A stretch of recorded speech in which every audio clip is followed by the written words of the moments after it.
大家好，欢迎来到科技美学，我是南岩。本期呢，我们将继续为大家带来 iPad 第5代产品 iPad Air 视频测评的下半部分。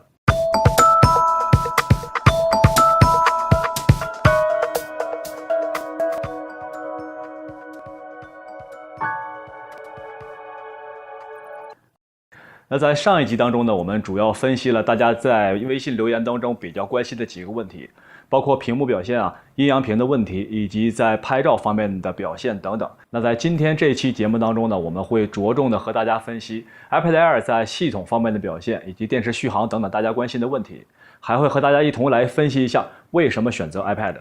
好了，闲话不说，下面马上开始。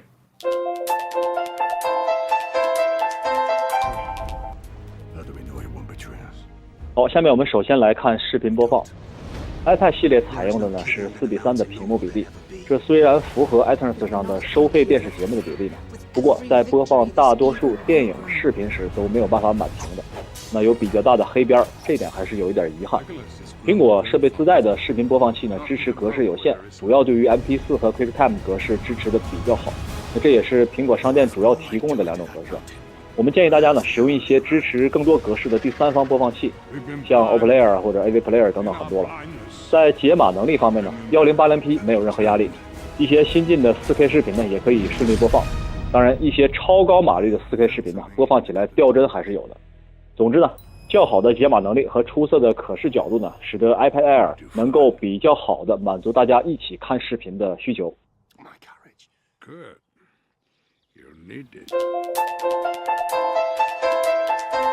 好，下面我们来看外放的表现。iPad Air 在扬声器设计上呢，不同于 iPad 4，从单扬声器变为立体声双扬声器。那下面我们来测试一下几台 iPad 在外放效果上有哪些不同。我们播放同一首歌来测试。那首先呢是 iPad 4，接下来呢是 iPad mini， 那最后呢是 iPad Air。我们来看一下3台设备的音量对比情况。那测试中呢，我们分别记录3台设备在播放时最大的5个音量数值，并计算平均值。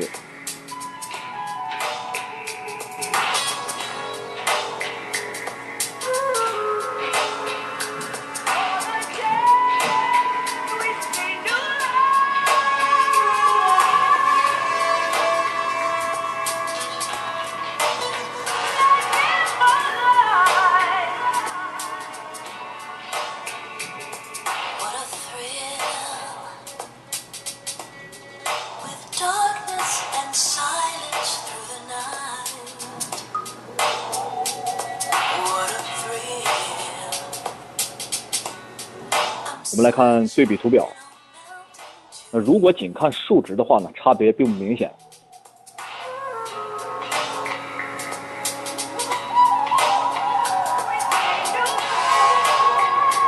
从听感上说呢 ，iPad mini 和 iPad Air 的感觉都要好于 iPad 4。不过呢，由于立体声扬声器位于同一侧，并且距离比较近，所以呢声场并不太宽。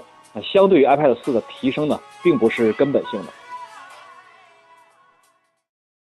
我们知道，游戏主机的手柄通常是具有震动功能的，游戏的画面配合适时的震动功能，能够带给我们更好的临场感。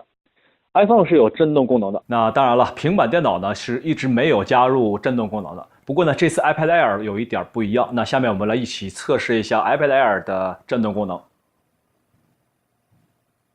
其实是没有的，开个玩笑。那前面呢，我们测试了 iPad Air 外放的情况。那立体声扬声器呢，在音量和听感上都有了一定的提升，但是呢，扬声器的提升是有副作用的，那就是机身的震动。那本次呢 ，iPad Air 的机身薄至了 7.5 毫米，那其中前面板玻璃和金属外壳加在一起呢，只有 1.1 毫米。如此之薄的外壳，在扬声器发出较大声音的时候，会出现比较明显的震动。那我们手持 iPad Air 播放声音的时候呢，尤其感觉明显。那这种感觉呢，在以前的 iPad 上是从来都没有过的。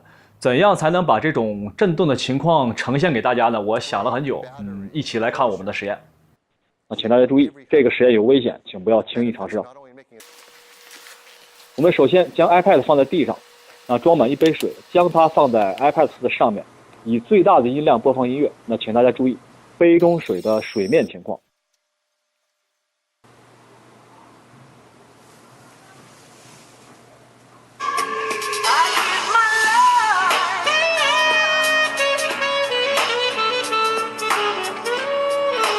通过光影，我们能够看到十分轻微的震动，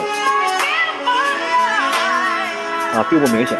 那事实上呢，我们拿着 iPad 4播放音乐的时候，也确实感觉不到什么不一样的。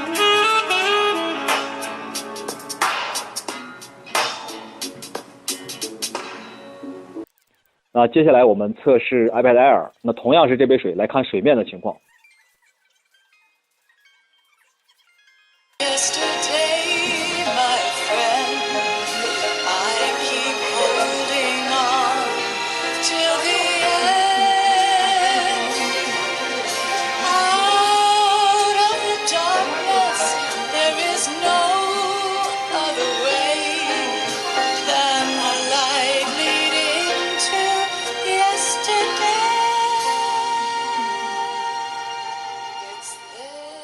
通过光影呢，我们能够看到水面上有比较明显的波动了，偶尔呢还会泛起涟漪。那通过水面震动的情况不同呢，我们能够看到 iPad 4和 iPad Air 在播放较大音量时是具有明显的区别的。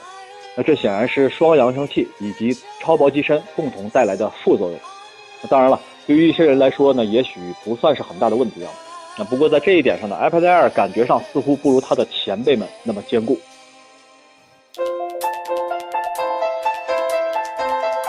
那苹果呢，出人意料的这一次率先将64位处理器引入到了移动终端当中来，并且用了一大堆的参数来告诉我们快了多少。那当然了，宣传效果呢，最终还是要落在实际使用当中来。我们测试了多组游戏进入和加载速度当然是要快不少了。不过呢，我觉得游戏进入快半秒或者加载地图快1秒来说呢，对于我们的日常使用恐怕并没有那么明显的感受。那怎样才能知道 iPad Air 是否确如苹果所言大幅提升性能了呢？那比较好的办法呢，是来看一组生产力软件的对比。那对比的是 iOS 平台著名的视频处理软件 iMovie。我们分别使用3台设备，以同样的内容节目源，包括视频、图片和音乐，来制作一段1分24秒的影片，并且要求软件以全高清 1080p 分辨率制作输出 QuickTime 格式的视频。这3台设备呢，分别是搭载了 iOS 6的 iPad 4代，搭载了 iOS 7的 iPad 4代和搭载了 iOS 7的 iPad Air。那这3种情况呢，代表了目前大家关心的 iOS 版本和硬件版本的配合，哪一个能获得更好的性能？那注意呢，这2台搭载 iOS 7的设备上，我们使用的是苹果最新发布的针对64位处理器优化的 2.0 版的 iMovie 软件。我们知道，对于视频内容的处理和渲染呢，通常是最考验处理器的运算能力的，也是最为耗费系统资源的。那即使对于台式电脑呢，也不是一件轻松的任务。好，我们来看一看这3台设备的处理运算速度吧。那最终搭载 iOS 7的 iPad Air 处理用时为1分14秒。而搭载 iOS 6的 iPad 4代呢，处理用时为1分55秒；搭载 iOS 7的 iPad 4呢，处理用时为1分56秒。那从测试呢，我们可以得知，搭载不同版本系统的 iPad 4的处理效率基本相同，而 iPad Air 呢，相较于 iPad 4代的处理速度提升了大约有 1.6 倍。好，那这一项测试呢，应该说让我们看到了 iPad Air 64位处理器搭配新版的软件，相对于前代产品在性能上的巨大提升。那虽然呢还没有苹果说的那么夸张不过这个提升还是很明显的。好，下面我们来测试 WiFi 的连接能力。那苹果这次在硬件上呢，给 iPad Air 加上了双天线多路输入输出技术，理论上呢，网速相对于前代产品应该会有比较大的提升当然，实际情况还是受到很多制约的。那我们来看一下呢，在普通家庭的使用环境下 ，iPad Air 的网速如何？那测试用的是我们家用比较常见的这种天线的路由器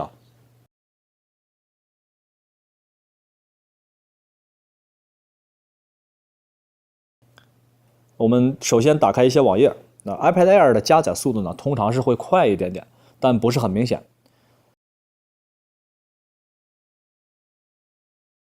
我们再下载几个游戏，那从速度上看呢，确实也比较快但是其距离苹果宣称的峰值呢，还是有距离的。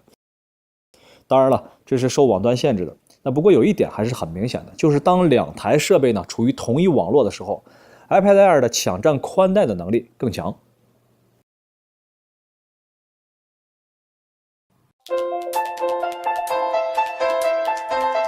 那其实呢，我们不论谈到 iPhone 5S 还是 iPad Air， 都无法避开 iOS 7。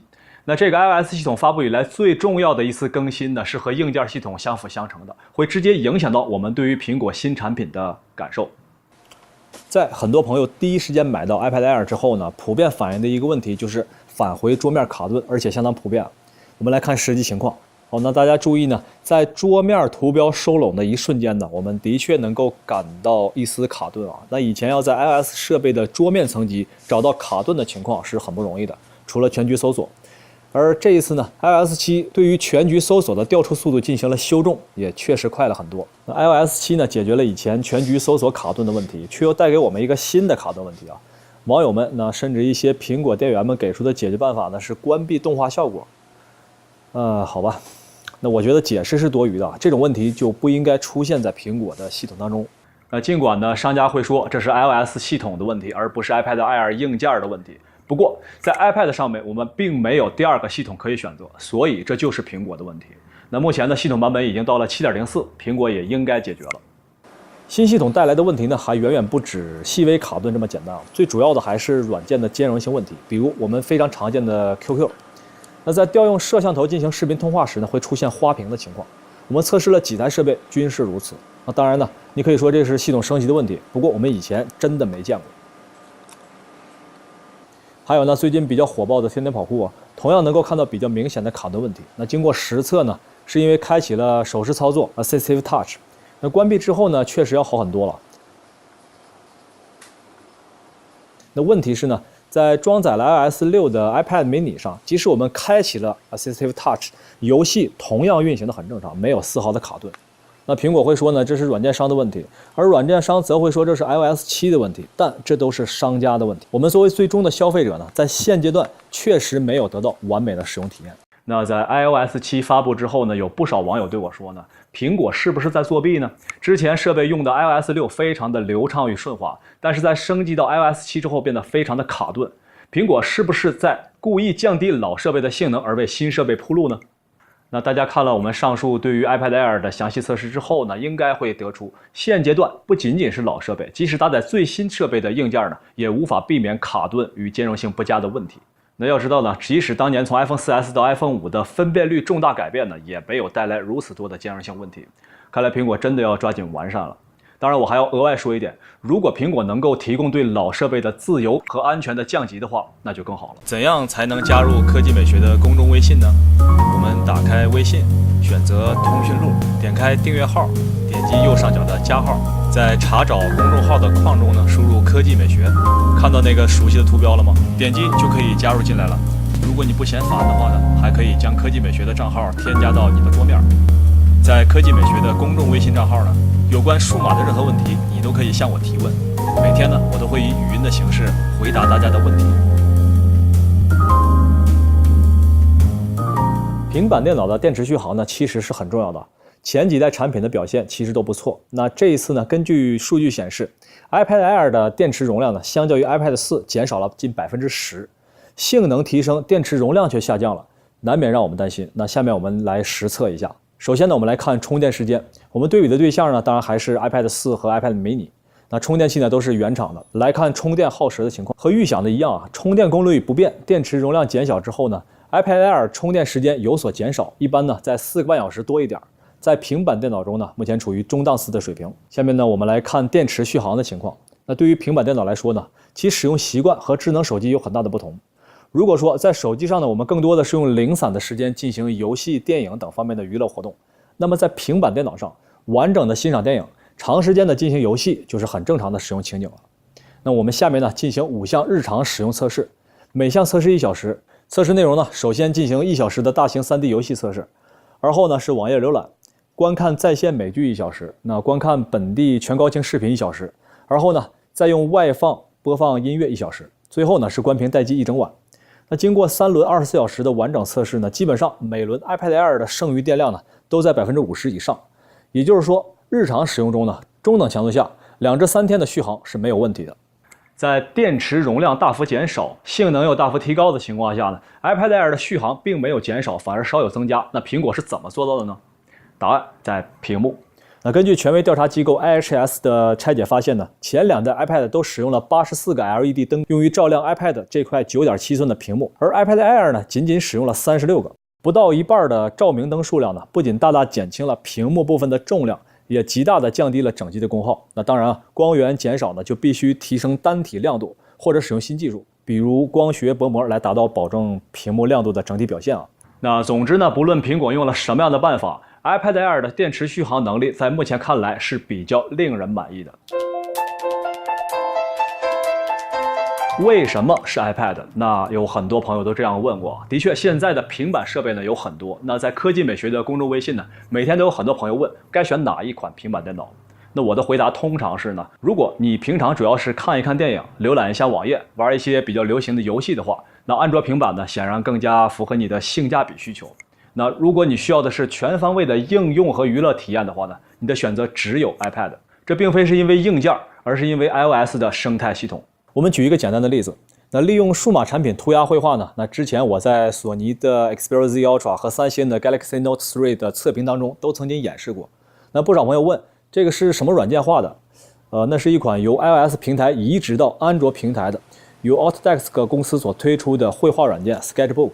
那事实上呢，想要涂鸦的话，在安卓平台目前也仅有这一款用起来比较顺手的软件，那人们称它做绘画神器啊。但是当我们来到 iPad， 在 iOS 的生态系统当中呢，你能找到10几款与 Sketchbook 同样优秀的并且各具特色的绘画软件，而且呢，随便拿出一款来都具备一定的生产力。那比如这幅画呢，是我在2011年参加 Macworld 时所画的。那所以呢，即使在涂鸦绘画这样不太常见的领域，我们都能在 iOS 平台上找到如此多的优秀软件，在其他的领域可想而知。那原因很简单，想要在47万的 iOS 软件商店中卖得好，开发商就必须足够努力。而苹果设备的统一性呢，也让软件商不用那么费力气去调试啊，可以更专注的在开发优秀软件本身。那在安卓平板呢，我们发愁的是什么时候能有软件实现这个功能，而在 iOS 平台呢，我们发愁的是怎么有这么多软件能够实现这个功能啊？挑哪一个呢？但是，那重点通常都在但是啊，但是苹果呢还有2个相当重要的领域做得不够好。那首先呢就是商务领域了。我们前面说过，苹果至今没有解决在 iOS 设备上大量输入文字的问题。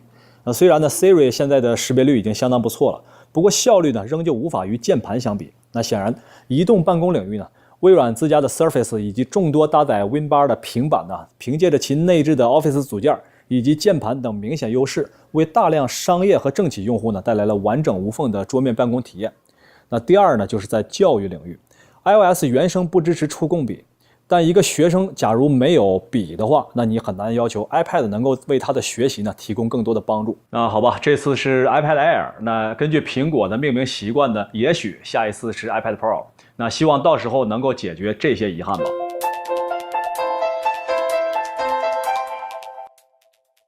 那过去的1年呢，苹果的改变很多，比如将中国列为新品的首发地区。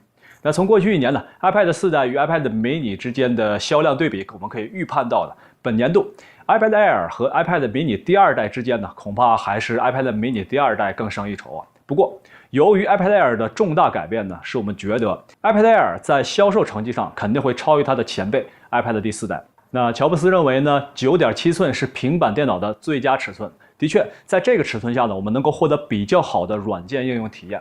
那不过呢，从第1代到第4代呢 ，iPad 的重量变化不大。那想想长时间单手握持相当于2听可乐的重量呢，那之前软件带来的良好体验都被手臂的疲劳替代了。而 iPad mini 在推出之后呢，2倍于 iPad 4代的恐怖销量也间接证明了，在平板电脑领域呢，相对于性能，消费者更看重的是没有负担的操控体验。所以呢，乔布斯的继任者们呢，将 iPad Air 作为 iPad 系列的一个新的起点呢，并不是因为 iPad Air 引入了64位处理器带来的性能提升，而是因为 iPad Air 在外观和重量上所做出的重大改变。这一切呢，只为了让你更愿意把它拿在手上。好了，本期的内容呢就是这些。在下一期节目当中呢，我们会继续为大家带来苹果 iPad mini 第2代产品的详细测评，欢迎大家继续关注。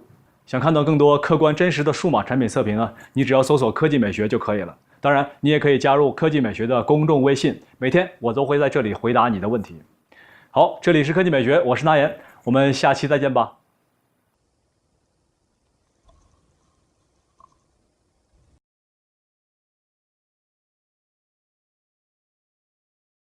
哎，你这个快递太慢了，签这块啊？啊，行行，这我身份证啊，没错，那言吧，本来想早点给大家带来 iPad mini 第2代的开箱测评啊，所以就第一时间在苹果的官方网站订购了，用信用卡买的，然后打开网页跟踪前发现是全球最快的 EMS， 当时我就惊呆了。